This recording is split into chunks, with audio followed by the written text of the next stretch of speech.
உலக மக்களே வணக்கம்.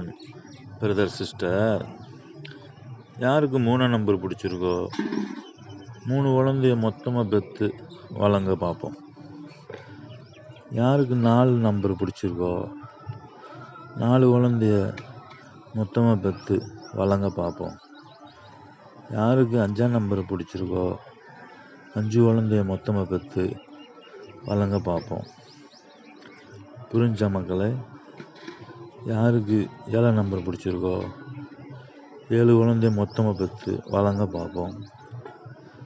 யாருக்கு 8ஆம் நம்பர் பிடிச்சிருக்கோ 8 குழந்தைய மொத்தமாக பெற்று வளங்க பார்ப்போம். புரிஞ்சா? புரியலையா? எனக்கு அப்படி கிடையாது, எல்லா நம்பரும் பிடிக்கும். சரிங்களா?